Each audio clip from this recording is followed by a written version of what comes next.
엔도 수사쿠라고 하는 사람이 종교소설가입니다. 이분이 쓴 소설 중에 침묵이라고 하는 소설이 있습니다.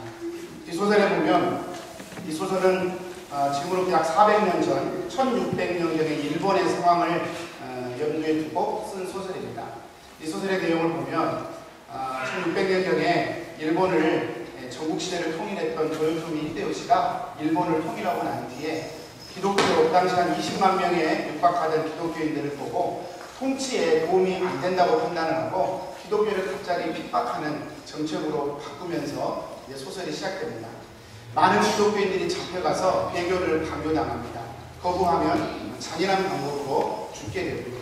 선교사님들은 추방당하고 추방을 거부한 선교사들 역시 잔인하게 목숨을 빼앗기게 됩니다. 이런 상황에서 그 당시 선교를 이렇게 주관하고 있던 포르투갈의 예수회라고 하는 기독교 단체 기독교 그 선교 본부에서 2명의 선교사를 파송하게 됩니다. 일본의 그 선교 상황과 또 파송되었던 자국의 선교사들의 상황을 파악하기 위해서 2명의 젊은 선교사들을 보내게 됩니다. 이렇게 보내었는데 2명의 선교사가 가자마자 붙잡히게 됩니다. 한 명은 붙잡혀서 이렇게 민물이 드나드는 바닷가에 기둥이 세워져 있고 기둥에 묶여진 채로 이렇게 죽게 됩니다. 여러분 그러겠죠? 물이 들어오는데 이렇게 기둥에 묶여 있으면 민물이 들어오면 당연히 죽겠죠. 한 명은 그렇게 순교합니다. 한 명 남은 선교사가 이제 주인공이 되는데요. 이 선교사는 잡혀서 계속해서 끌려다니면서 고문과 회유와 협박을 받습니다.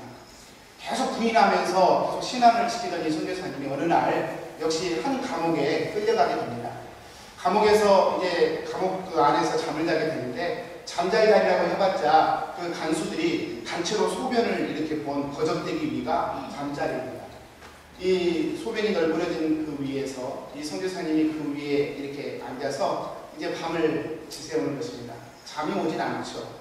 그리고 불안과 두려움이 마음속에 이렇게 밀려옵니다. 내가 과연 견뎌낼 수 있을까? 내가 과연 일본을 사랑해서 왔긴 왔지만 내 믿음을 지킬 수 있을까? 라는 불안감이 이 선교사님 마음 가운데 있었습니다.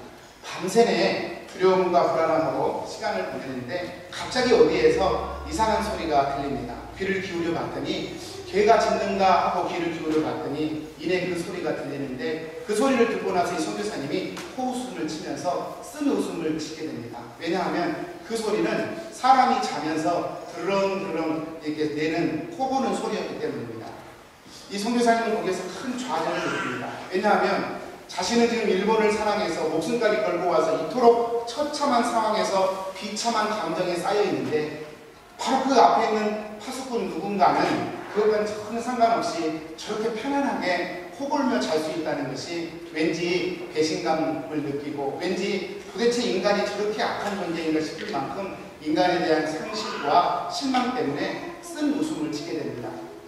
그렇게 며칠을 지나고 난 뒤에 이 선교사님은 하나의 이야기를 듣게 됩니다. 그리고 깜짝 놀라게 됩니다. 왜냐하면 자신이 듣고 그렇게 쓴 웃음을 지었고 콧숨을 쳤던 그 소리가 자신이 생각했던 대로 사람들이 코 고는 소리가 아니었기 때문에 그렇습니다. 그 소리가 무슨 소리였는가 하면 일본의 그 도요토미 히데요시 이하 관리들이 기독교인들을 탄압하기 위하여 기독교인들을 잡아다가 주는 형벌 중에 하나인데 사람을 거꾸로 이렇게 매달아 놓고 밧줄로 손을 묶은 다음에 거적대기로 다 덮은 다음에 우물 같은데 이렇게 던져 놓는 것입니다.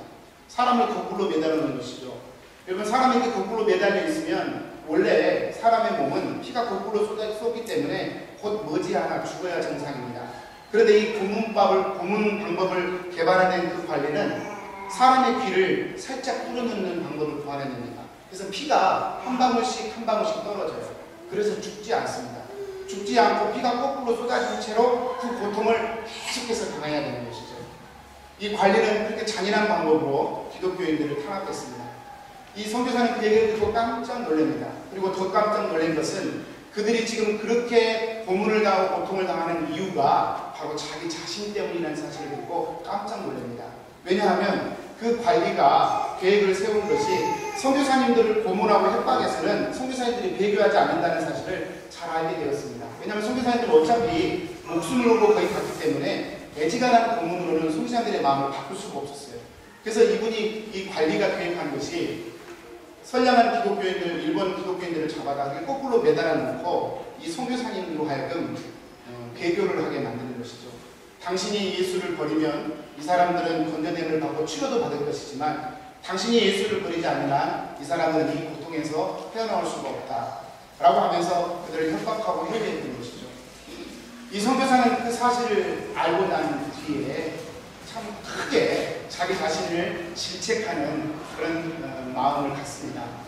왜냐하면 한순간이라도 자기가 들었던 그 코고는 소리가 인간의 무심함과 잔인함에서 나온 그 소리가 아니었고 바로 자기 자신에게 비롯된 그리고 신앙을 가졌다는 이유 때문에 그저 붙들려서 그렇게 고통당하는 삶의 절규였고 신앙의 절규였다는 사실을 뒤늦게 깨달았기 때문이죠.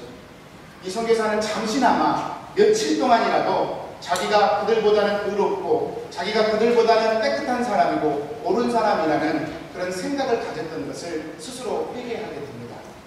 제가 이 소두에 이 이야기를 들려드리는 것은 어쩌면 오늘 본문의 요셉이 그와 같은 사람이 아니었을까 싶기 때문입니다. 요셉은 그날 밤 정말 듣고 싶지 않은, 듣기 싫은, 남자로서는 정말 듣기 싫은 이야기를 듣게 됩니다. 그 이야기가 뭐냐면 자기 약혼녀가 임신을 했다는 것입니다. 결혼을 한 것도 아니고 또 동거를 한 것도 아닌데 약혼녀가 임신을 했다는 이야기를 듣게 되는 것입니다. 여러분, 어떻게 그럴 수 있을까? 어떻게 내가 그렇게 사랑하고 믿었는데 어떻게 그럴 수 있을까? 배반감과 분노가, 상처가 요셉의 마음 가운데 있었던 것입니다.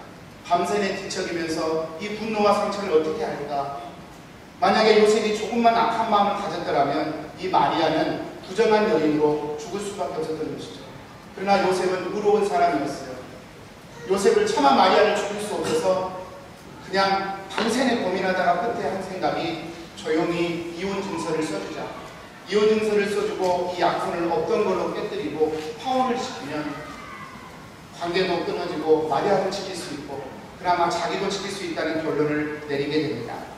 그리고 요셉은 그렇게 가만히 끊기로 결정을 합니다. 그런데 그때 주의 천사가 나타나게 되죠. 여러분, 요셉이 가졌던 그 하룻밤이 아니라 그 사실을 알고 난 이후에 주의 천사를 만나기까지 그가 가졌던 상처와 아픔을 생각해 봅니다. 밤새내 그 끓어오르는 분노와 아픔을 어찌하지 못해 잠을 뒤척였을 요셉을 생각해 봅니다. 그러나 여러분, 우리는 성경을 알죠. 그가 그토록 분노하고 아파했던 그녀의 약혼자 마리아는 그가 생각했던 것처럼 그렇게 부정한 사람이 아니었습니다. 마리아는 그 당시에 16살이었을 것으로 추측이 됩니다. 16살 어린 나이에 어느 날 하나님이 천사를 통하여 갑자기 말씀하셨어요. 너에게 아들을 줄 것이다. 성령으로 아들을 줄 것이다 말씀하셨습니다. 황당하고 두렵고 말도 안 되는 소리였습니다. 마리아는 그럴 수 없다고 말씀드렸지만 하나님은 하나님의 뜻이라고 약혼녀 마리아에게 말씀하셨죠. 마리아는 힘들고 고됐지만 두렵고 떨렸지만 죽음까지도 생각해야 할 그 일이었지만 온몸으로 그 일을 순종하고 있었던 거룩한 여인이었던 것이죠. 이 마리아의 거룩함을 이 요셉은 미처 알지 못했습니다. 요셉은 그 사실을 깨닫기 전까지 적어도 그는 세상에서 가장 불행한 남자였습니다. 여러분, 세상에 우리가 당하는 고통과 아픔도 어쩌면 이러지 않을까 싶습니다. 우리는 고통을 당할 때 아파하고 왜 내게 이런 일이 생겼느냐고 때로는 원망하고 불평하지만 그 이면에는 하나님의 보이지 않는 계획이 있다는 것입니다. 그걸 볼 수만 있다면, 그리고 그걸 보기 전까지 우리는 여전히 불행한 인생을 살 수밖에 없는 것이죠. 여러분도 아시겠지만 저도 알지만 요셉과 마리아에게 일어난 모든 일은 하나님이 계획하신 일이었습니다. 이 모든 것이 하나님이 하신 일이었습니다. 22절 말씀입니다. 우리 22절 말씀 한번 읽어보겠습니다. 같이 한번 읽어보겠습니다. 시작. 이 모든 일이 된 것은 주께서 선지자로 하신 말씀을 이루려 하심이니 이르시되. 요셉에게 나타난 천사가 하는 말이 이 모든 일이 다 주님이 하신 일이다 라고 지금 말씀하고 있습니다. 여러분, 이 모든 일이 주님이 하신 일이다 라고 말씀하시면서 천사가 말하기를 다윗의 자손 요셉아 라고 부르고 있습니다. 여러분, 요셉은 지금 이 요셉이 갖고 있는 고통은 적어도 두 가지의 오해에서 비롯된 것입니다. 하나는 약혼녀 마리아가 부정하다는 것이었습니다. 왜 그녀가 그렇게 부정한 여인이 되었을까? 그 원망이 그를 고통스럽게 했습니다. 번째는 하나님의 뜻에 대한 오해였습니다. 자신의 인생을 향한 하나님의 뜻에 대한 오해. 하나님이 왜 내게 이런 비참한 상황을 허락하셨을까? 그런 해결되지 않은 그 의문점으로 고통의 시간을 보냈던 것이죠. 근데 이런 요셉에게 우리 하나님이 천사를 보내셔서 말씀하시기를 그것은 비극도 절망스러운 일도 아니라는 것이었습니다. 하나님의 놀라운 계획이었다라고 지금 천사를 통해 말씀하시는 것입니다. 20절 다시 한번 제가 읽어드리겠습니다. 20절에 보면 다윗의 자손 요셉아 내 아내 마리아 들어오기를 무서워하지 말라. 그에게 잉태된 자는 성령으로 된 것이니. 뭐라고 부르냐면 다윗의 자손 요셉아라고 지금 부르고 있습니다. 여러분 이것은 굉장히 독특한 표현입니다. 왜냐하면 성경에 다윗의 자손이라는 표현을 수식어로 받는 분은 예수님 한 분밖에 없습니다. 신약성경 전체를 통틀어서 다윗의 자손하고 그 다음에 나오는 인물은 예수 그리스도 한 분입니다. 오직 이 본문만 다윗의 자손 요셉아라고 요셉에다가 다윗의 자손이라는 수식어를 붙이고 있습니다. 분명히 의미가 있겠죠. 여러분 왜 그렇게 했습니까? 다윗이 누굽니까? 다윗은 다윗의 후손은 언약의 자손입니다. 이 요셉은 다윗의 후손입니다. 그러므로 요셉도 언약의 후손이라는 것을 알게 하기 위해서입니다. 여러분 다윗은 언약의 인생이었고 그 후손인 요셉 역시 언약의 인생이었다는 것입니다. 여러분 제가 말씀을 두 개 한번 보여드리겠습니다. 누가복음 3장과 마태복음 1장입니다. 누가복음 3장과 마태복음 1장에 보면 두 가지 족보가 기록되어 있습니다. 그냥 읽으면 마태복음 족보나 누가복음 족보나 똑같이 보입니다. 오히려 조금 다른 것은 마태복음 위에서 아브라함부터 예수님까지 내려오고 누가복음은 예수님부터 아담까지 올라가는 그냥 거꾸로 기록된 것으로만 보여집니다. 그러나 사실은 완전히 다른 족보입니다. 제가요 누가복음 3장 23절 두 절만 한번 읽어드려보겠습니다. 몇 구절만 제가 인용해드리겠습니다. 23절 예수께서 가르치심을 시작하실 때 30세쯤 되시니라. 사람들이 아는 대로는 요셉의 아들이니 요셉의 위는 헬리요 그 위는 마따니요 그 위는 메이요 그 위는 레위요 그 위는 안나요 그 위는 요셉이요. 이렇게 예수님의 족보가 기록되어 있습니다. 마태복음으로 한번 넘어가 보겠습니다. 마태복음 15절 16절 1장 15절 16절인데요. 누가복음과 비교하기 위해서 16절부터 제가 거꾸로 읽겠습니다. 야곱은 마리아의 남편 요셉을 낳았으니 마리아에게서 그리스도라 칭하는 예수가 나니라. 15절 엘리옷은 엘리야사를 낳고 엘리야사는 mat단을 낳고 mat단은 야곱을 낳고. 여러분 뭐가 뭔지 잘 모르시겠죠? 제가 한번 정리해 드리겠습니다. 둘 다 예수님의 족보를 이야기하고 있는데요. 사실은 완전히 다른 족보를 지금 얘기하고 있는 것입니다. 다른 가문을 얘기하고 있는 것입니다. 제가 한번 도표로 만들어 봤습니다. 여러분 누가복음은 요셉, 예수님의 아버지죠. 요셉, 헬리, mat단, 레위, 멜리, 안나 이렇게 족보가 기록되어 있습니다. 대신에 마태복음에는 이렇게 기록되어 있습니다. 여러분 마태복음에 보시면 마태복음에는 요셉, 야곱, mattan, 엘르아셀, 엘리옷 이렇게 올라갑니다. 완전히 다르죠. 중간에 mattan이라는 사람이 똑같아 보이는데 이건 동명이인입니다. 똑같은 사람이 아닙니다. 여러분 결론은 뭐냐면 이 마태복음의 족보와 누가복음의 족보가 완전히 다릅니다. 예수님의 족보를 똑같이 얘기하는데 사람이 달라요. 이게 도대체 무슨 일일까요? 왜 마태복음의 족보와 누가복음의 족보가 다르게 기록되어 있는 것일까요? 여러분 결론부터 말씀드리면 이 다름은 사실은 마태복음의 족보는 예수님의 아버지 요셉의 족보를 의미하고 누가복음은 예수님의 어머니 마리아의 족보를 의미하기 때문에 그렇습니다. 그래서요 우리가 누가복음에 보면 요셉 이의 헬리라고 기록되어 있는데 헬리는 사실 마리아의 아버지입니다. 그럼 왜 요셉이냐? 여러분 그 당시에 족보에 여자는 주체가 될 수 없어요. 족보의 주체가 될 수 없어서 그 남편인 요셉이 대신 들어가 있는 것이죠. 그래서 마리아의 아버지 헬리, 마리아의 할아버지 mattan 이렇게 되는 것이 맞습니다. 마태복음은 예수님의 아버지 요셉의 족보고요. 누가복음은 예수님의 어머니 마리아의 족보입니다.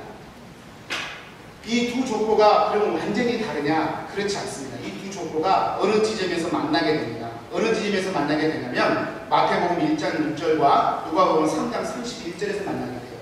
마태복음 1장 6절에 보면 이새는 다윗 왕을 낳았으니 다윗은 우리아의 아내에게서 솔로몬을 낳고 누가복음 3장 31절에 보면 그 위는 막가다요, 그 위는 나단이요, 그 위는 다윗이요. 이렇게 기록되어 있습니다. 어디서 만나냐면 다윗에서 만나요. 그러면 어디에서 갈라지냐면 다윗의 두 아들로부터 족보가 갈라집니다. 그래서 요셉의 족보는 다윗의 아들 솔로몬의 족보입니다. 여러분, 솔로몬이 누굽니까? 이스라엘의 왕이죠. 유다의 왕이죠. 왕가예요. 왕가의 족보를 갖고 태어난 사람이 요셉입니다. 대신 여러분, 마리아는 그럼 누굽니까? 예수님 다윗의 첫 번째 아들 나단의 혈통의 후손으로 마리아가 태어나게 됩니다. 여러분, 나단은 첫 번째 아들입니다. 원래 왕통은 첫 번째 아들인 나단에게 있어야 돼요. 그런데 하나님께서 솔로몬에게 왕통을 주셨던 것이죠.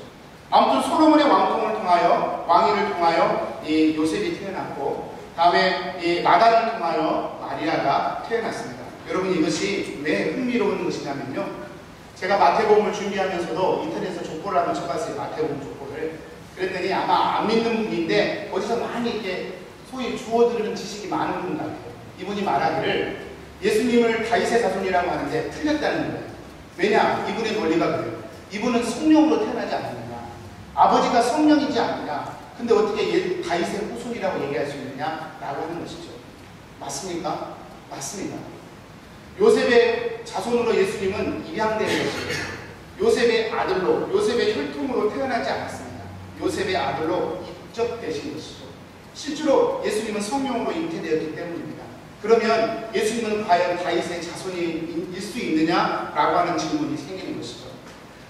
성경의 구약에 예언되기를 메시아가 올 때 누구의 후손으로 온다고요? 다윗의 후손으로 온다고 수차례 계속해서 반복적으로 말씀하셨습니다. 메시아가 오시려면 다윗의 후손으로 오셔야 되는데, 요셉의 자손으로 오셔야 될 예수님은 요셉의 실제 아들이 아닙니다. 성령으로 잉태돼서 입양된 것이죠. 말하자면. 그러면 이제 실제로 예수님의 혈통을 가졌던 사람은 누가 되겠습니까? 마리아가 되는 것이죠. 그러면 마리아가 만약에 다윗의 혈통과 상관없는 일반 사람이었다면 예수님이 정말로 다윗의 자손일 수 있느냐라고 하는 질문을 던질 수밖에 없어요. 저는 이 질문을 안 믿는 청년이 인터넷에 올린 걸 보고 깜짝 놀랐어요. 아, 이런 의문을 갖고 있는 청년도 있구나. 여러분, 우리가 덮어놓고 믿으니까 믿는 거죠. 사실 한번 생각해보면, 만약에 마리아가 일반 사람이었다면 예수님은 실제로 피로 말하자면 마리아의 혈통을 이어받은 것인데, 과연 예수님이 다윗의 자손일 수 있겠느냐라고 하는 질문을 던질 수가 있죠. 여러분, 놀라운 것은 하나님은요, 이 모든 것들을 다 계획하고 있으셨다는 것입니다. 다윗이 첫 번째 아들인 나단에게 왕위를 주지 않고 솔로몬에게 주는 순간부터 적어도 드러나는 것입니다. 다윗에게 왕권을 나단에게 주지 않고 솔로몬에게 주는 순간부터 이 하나님의 언약은 진행되었습니다. 실제로 왕통을 이어받았던 솔로몬의 후손으로 요셉이 태어났고, 그 요셉의 왕가에 예수님이 입적되심으로 명분상의 왕으로, 다윗의 왕권을 가진 왕으로 증명되셨습니다. 실질적인 혈통으로 봐서도 예수님은 다윗의 첫 번째 아들인 나단의 후손으로 오심으로써 그분이 실질적인 다윗의 후손으로 왕으로 오셨음을 증명해 내는 것이죠. 여러분, 제가 이것을 설명해 드리는 것은 지금 요셉과 마리아의 만남이 얼마나 기가 막힌 만남인가를 설명해 드리기 위해서입니다. 여러분, 요셉과 마리아는 그냥 만나지는 그런 사이가 아니었습니다. 하나님은 적어도 다윗 시대부터 이 요셉과 마리아를 준비하셨던 거예요. 요셉과 마리아가 서로 만나서 사랑하게 되고 약혼을 하게 되고, 그런 사이에서 성령으로 예수님을 주셔서 그 예수님이 유대인의 왕이요 온 세상의 왕이라는 것을 철저하게 증명해내도록 하나님은 디자인하셨다는 것입니다. 여러분, 이것이 하나님이 계획하셨던 일입니다. 다윗이 이것을 깨닫기 전까지는 어떠했습니까? 마리아가 유혹고, 상황이 분노스러웠고, 원망스러웠고, 절망스러웠습니다. 그러나 하나님은 그 절망 이면에 하나님만이 하실 수 있는 놀라운 계획과 승리를 행하고 계셨던 것이죠. 이를테면 요셉이 했던 그가 그 밤에 고민했던 것은 하나님이 주셨던 계획과 뜻을 이루는 과정이었다고 말합니다. 그래서 다윗의 자손 요셉아, 내 아내 마리아대로 오기를 무서워 말라. 그에게 잉태된 자는 성령으로 된 것이라 하신 말씀이 바로 이 말씀입니다. 제가 이 말씀을 묵상하면서 우리 성도들 가운데 혹시 이 말씀이 하나님의 음성으로 들렸으면 좋겠다라는 생각이 들었습니다. 우리 성도님들 혹시 어떤 아픔이나 어떤 고통을 당하고 계시다면 이 음성이 하나님의 음성으로 들려지시게 되기를 축복합니다. 우리 성도님이 당하시는 그 아픔은요, 실패와 절망의 요소가 아닙니다. 요셉이 그토록 그 밤에 짙은 고독과 아픔을 곱씹으면서 보냈던 그 밤은 정말로 고통스러운 밤이 아니었습니다. 하나님의 계획과 뜻이 이루어지는 놀라운 밤이었던 것입니다. 우리 인생도 그런 것이라는 것이죠. 하나님은 어려움을 통해 하나님의 계획과 선하신 뜻을 얼마든지 이루어 가시는 분이라는 사실을 우리가 믿음으로 붙들었으면 좋겠습니다. 참새 한 마리도 하나님의 허락 없이는 떨어지는 법이 없습니다. 머리카락까지도 새 신발된 그 하나님이 지금도 요셉과 함께 하시는 것처럼 여러분과 함께 하고 계시다는 거예요. 여러분 그 하나님을 붙드시게 되기를 축복합니다. 세 번째는요, 하나님을 주인 삼는 복입니다. 24절입니다. 우리 같이 한번 읽어볼까요? 시작. 요셉이 잠에서 깨어 일어나 주의 사자가 군부가에 행하여 내 아내를 데려왔으나, 주의 사자의 군부대로 행하여 그 아내를 데려왔으나. 여러분 요한계시록을 공부하신 분은 아실 텐데요, 계시와 예언의 차이점을 좀 말씀드리려고 합니다. 여러분 계시라는 게 뭐냐면, 계시는 하나님께서 어떤 계획을 갖고 계시는 걸 그림으로 보여주는 것입니다. 내가 앞으로 이렇게 할 거야. 그림처럼 그냥 설명해 주는 걸 계시라고 할 수 있습니다. 예언은 뭐냐? 그 그림처럼 보여준 그 그림을 이루기 위해서 성도의 동참을 요구하시는 것이 예언입니다. 그래서 요한계시록 이 두 개가 다 들어있어서 어렵다고 말씀드렸어요. 요한계시록 1장 1절에 보면 예수 그리스도의 계시라 이렇게 하면서 시작해요. 그러나 1장 3절에 보면 이 예언의 말씀을 듣는 자와 믿는 자와 지키는 자에게 복이 있다 말씀하셨어요. 예언은 듣고 읽고 지켜야 되는 것이죠. 그래야 예언이 이루어지는 것입니다. 계시와 예언은 그런 차이가 있어요. 예언은 성도의 동참을 요구하는 것입니다. 여러분 제가 이렇게 말씀드리는 것은요, 지금 요셉에게 하나님이 계획과 그림을 보여주셨지만 하나님께서 단순히 어떤 계획과 그림을 가지시고 요셉을 로봇처럼 만드셔서 밀어붙이지 않았다는 것입니다. 하나님께서 요셉에게 하나님의 계획을 설명하셨을 때 요셉은 24절에 그 설명을 듣고 잠에서 깨어나 주의 사자의 분부대로 행했다는 것입니다. 성도의 동참이 있어야 하나님의 이루어지는 것이죠. 제가 한번 여쭤볼게요. 여러분 요셉에게 주셨던 이 하나님의 메시지는 계시였습니까? 예언이었습니까? 뭐였겠습니까?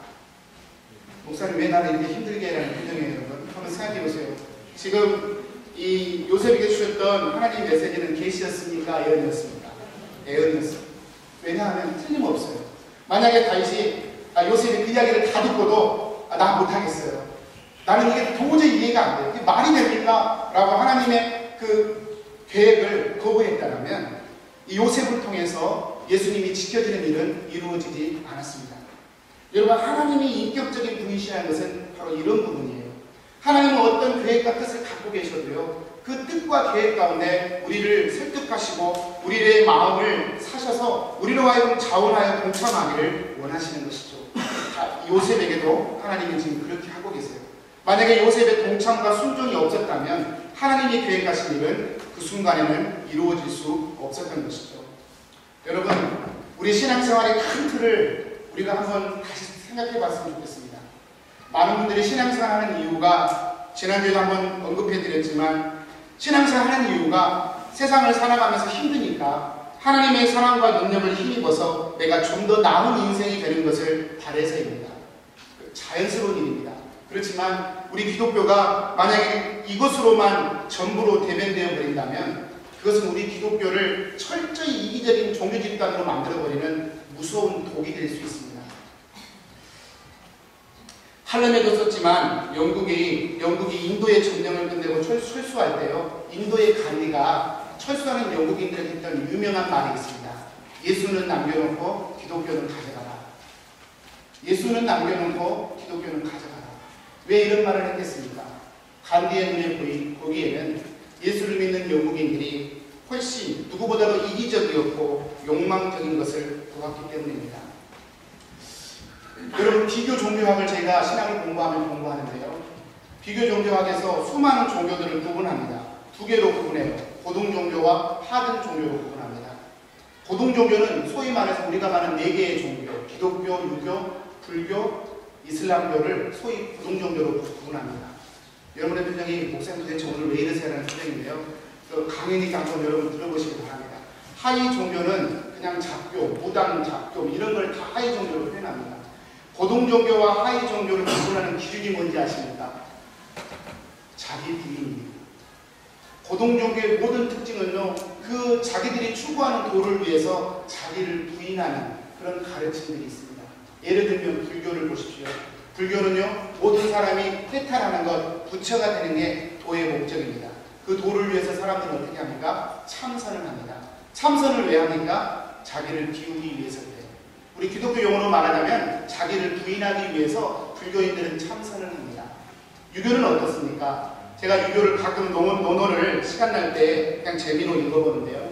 얼마 전에 읽었던 유교의 공자가 자신의 유교의 그 2가지 목표, 덕과 애를 이루는 인생의 발자취를 이렇게 설명하는 것을 제가 보았습니다. 스크린에 있으니까 한번 보십시오. 40세에 42불호. 40세가 되면 유혹을 느끼지 말아야 된다. 어떤 유혹을 받아도 넘어지지 말아야 된다. 50세, 52지천명. 50살이 되면 하늘의 뜻을 분명하게 알 수 있다. 60세, 62이순. 이 말은 60세가 되면 어떤 소리를 들어도 귀에 거슬리지 않는다는 뜻입니다. 여러분, 참 멋진 표현 아닙니까? 우리는 어떤 소리를 들으면 자동으로 귀에서 이렇게 스크린이 되지 않습니다. 이건 O, 이건 X. 그리고 그게 표동으로 나오잖아요. 그런데 62이순. 이 유교의 도를 잘 따르면 60살이 되면 어떤 소리를 들어도 그게 다 덕으로 소화가 된다는 것입니다. 예로 소화가 된다는 것입니다. 70세, 72 종신소욕 불유구. 이 말은 70세가 되면 생각 없이 그냥 아무렇게나 행동해도 그 행동이 도와 예를 어긋나게 하지 않는다는 것입니다. 70세가 되면 그 유교의 도를 열심히 쫓아가면 70세가 되면 그냥 생각 없이 행동해도 그 생각 없이 하는 행동이 이기적인 행동이 아니라 누가 봐도 덕과 예를 갖춘 행동이 된다는 것입니다. 여러분, 유교도요, 자기 부인을 가르칩니다. 모든 고등종교는 자기 부인을 가르칩니다. 여러분, 제가 왜 이런 말을 드릴까요? 여러분, 우리는 진리를 믿는 하나님의 사람들입니다. 우리는 살아계신 하나님을 믿는 하나님의 자녀들입니다. 우리가 고등종교에 비교할 수 있겠습니까? 우리가 참 종교요, 우리가 참 진리라는 것을 우리는 무엇으로 드러낼 수 있겠습니까? 여러분, 만약에 우리가 하나님을 믿으면서도 세월이 갈수록 더 이기적이고 욕망적인 사람이 되어간다면 그것은 무엇인가 크게 잘못됐다는 것을 의미합니다. 왜 이런 일이 벌어졌을까? 우리는 생각해봐야 합니다. 저는요, 신앙의 출발이 잘못 포지셔닝 되었기 때문이다 라고 생각합니다. 나를 위해 하나님의 사랑이 필요하다고 생각합니다. 그걸 당연하게 생각합니다. 나를 위해 하나님이 오셨다고 생각합니다. 그걸 당연하게 생각합니다. 여러분, 그러나 사실은 하나님의 계획을 이루시기 위해서 여러분을 부르시고 필요로 하신 것입니다. 사실은 내가 나를 위해 하나님이 필요한 것이 아니라 하나님이 나를 필요하셔서 하나님의 계획과 부르심으로 나를 부르셨다는 것입니다. 제가 한 가지 예만 드려보겠습니다. 여러분, 애완견을 기르실 거예요. 저희 민서도 애완견을 너무 좋아해서 사달라고 줬는데 제가 참 감당이 안 돼서 못 사줘요. 옆집으로 맨날 놀러 가요. 틈만 나면. 왜냐면 그 집에 강아지가 2마리가 있기 때문에. 고양이도 2마리가 있고. 자꾸 놀러 가요. 사달라고 그래요. 저는 못 사줘요. 근데 여러분, 그 애완견 한번 예를 들어 생각해 보세요. 여러분이 애완견을 만약에 사신다면 그 애완견을 왜 사십니까? 애완견을 위하여 수고하고 헌신하기 위하여 사주십니까? 그럴 일은 없습니다. 여러분 자신을 위해 애완견을 삽니다. 저를 위해서가 아닌데요. 우리 딸들을 위해서인데, 아니, 딸도 여러분 자신이기 때문에 그냥 여러분을 위해 산 것으로 생각해도 맞습니다. 애완견을 살 때는 우리 자신을 위해서 애완견을 삽니다. 제가 애완견에다가 우리를 비교하니까 혹시 기분이 나쁘시죠? 그러나 여러분 조금만 더 오해하지 마시고 한 번만 더 생각해 보십시오. 사람과 애완견의 차이는요, 사실은 여러분 우리가 아무리 애완견을 좋아해도 애완견을 만들어낼 수는 없습니다. 왜냐하면 우리도 피조물이고 애완견도 피조물이기 때문에 그렇습니다. 같은 피조물이에요. 그래서 아무리 사람이 개를 좋아해도 사람은 개를 위해서 어떤 수고나 헌신을, 목숨을 지불하는 수고를 할 수가 없는 것이죠. 여러분, 아무리 사람이 개를 좋아해도요, 같은 피조물이기 때문에 사람이 개가 될 수 없고 개가 사람이 될 수 없어요. 그게 사람과 개의 차이입니다. 여러분, 오해하지 마시고 한번 들어보십시오. 하나님과 우리 사이는 어떤 사이입니까? 하나님은 우리를 창조하신 창조주입니다. 우리는 피조물이에요. 창조주와 피조물입니다. 사람과 강아지의 차이는 피조물과 피조물의 차이고요, 종과 종의 차이일 뿐입니다. 하나님과 우리는 창조주와 피조물의 관계입니다. 사람과 강아지의 사이가 아니라는 말입니다. 다만 우리가 하나님의 사랑을 입었다는 것은, 우리가 존귀하다는 것은 우리 자체가 존귀하다는 것을 의미하지 않고요, 그런 먼지와 같은 피조물인 우리를 하나님이 먼지처럼 우리 가운데 오셔서, 사람으로 오셔서 우리를 위해 십자가에 달려 죽으셨다는 그 복음 때문에 인간의 가치는 하나님 앞에 존귀한 존재가 되는 것입니다. 제가 지금 무슨 말씀을 드리려고 하냐면, 여러분, 하나님이 우리를 위해 죽으셨다는 그 사실 때문에 여러분이 하나님을 마음대로 움직일 수 있다는 근거로 삼으시면 안 된다는 것입니다. 오히려 하나님이 우리를 위해 죽으셨기 때문에 여러분, 하나님은 우리의 주인이 되셔야 하는 것이죠. 우리는 그분의 백성이 돼서 그분의 뜻과 계획을 이루는 존재로 우리의 삶을 드려야 한다는 것입니다. 여러분, 오늘 요셉의 인생이 우리에게 그것을 보여주고 있어요. 하나님이 이 예수 그리스도의 탄생이라는 어마어마한 계획을 디자인하셨지만 요셉의 순종과 요셉의 동참이 없으면 이 말씀은 이루어질 수 없었습니다. 그러나 요셉은요, 그 리스크를 감수합니다. 요셉은요, 기꺼이 그 계시의 말씀에 순종으로 예언을 이루어가는 것입니다. 요셉의 순종. 왜 순종했겠습니까? 하나님이 주인이시기 때문이죠. 이 모든 일이 다 하나님이 계획하신 것이라면, 주님이 주인이시기에 주님의 뜻을 이루십시오 라고 하는 믿음이 있었기에 요셉도 마리아도 그 뜻에 순종하고 나아갔기에 오늘 예수 그리스도가 태어날 수 있었던 것입니다. 중요한 것은 여러분, 마리아가 임신했던 그 고통스러운 문제, 치욕스러운 문제가 다윗이 순종하고 나아갔던 그 이후에 그것은 하나님의 계획이었고 메시아를 낳는 가장 위대한 축복의 과정이었음을 우리는 성경을 통해 깨닫게 되는 것입니다. 여러분, 하나님이 주인이십니다. 여러분의 인생을 위하여 하나님이 쓰임받는 것이 아니라 여러분이 하나님을 위하여 쓰임받아야 하는 것이 성경이고 복음이고 진리입니다. 그렇다면 하나님, 나를 향한 계획이 무엇입니까? 물어봐야 하지 않겠습니까? 하나님, 내게 이런 고통을 주셨는데 고통의 이유가 무엇입니까? 물어봐야 하지 않겠습니까?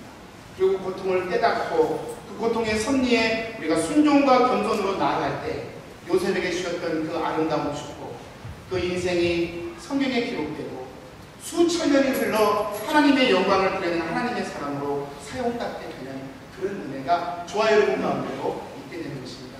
그런 은혜가 저와 여러분 가운데 있게 되기를 주님의 이름으로 축복합니다. 기도하겠습니다.